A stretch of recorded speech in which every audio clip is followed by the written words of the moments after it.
Ahoj, já jsem Polygamer a dneska si povíme o budoucnosti tramvajových tratí v Jablkově. Takže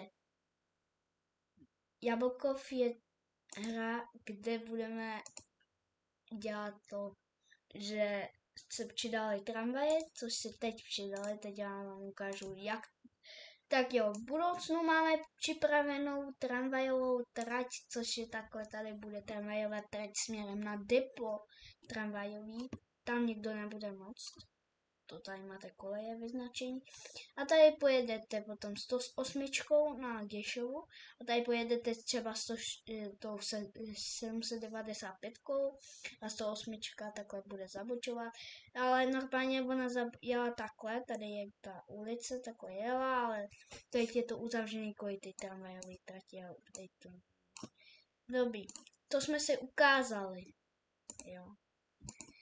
Teď si povíme, jaký zastávky se přidají, co tam bude. Takže v Jablkově se teď budou přidávat nový panely. Jo, nový panely. Panely to jsou panely, které ukazují, kdy jede tramvaj, v jaký čas. Třeba když jede třeba linka 1, já si prostě vymýšlím, třeba linka 1 pojede třeba za 5 minut, tak to ukáže, kam to pojede, jaká linka, kolik to pojede a ještě tam přidám potom její jméno zastávky. Jo. Normálně to jsou jako na tom dělám. Ale teď si budeme povídat, jaký jsou změny v tramvajové dopravě, v autobusové dopravě. Takže bude se určitě rušit linka 795, teď se zrušila, teď ještě není pojízdná, ale teď já dneska, kolik je, 18:45, dobrý.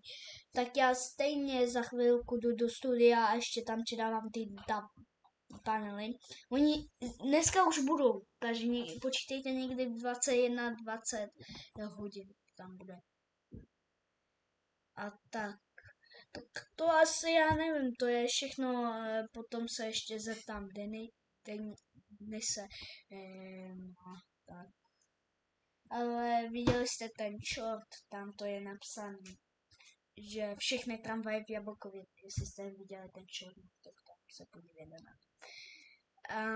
Prosím, zahrajte si naši hru, je to v našem about pageu na YouTube, tak prosím zahrajte si ji, podpořujete naši hru v tom, aby jsme měli lepší a lepší. A ještě bude se přidávat nový zastávky, třeba i nevím. Tak křižovatka se tam přidá zastávka teď. Dneska já nevím, jaký pojmenuju a pojmenuju.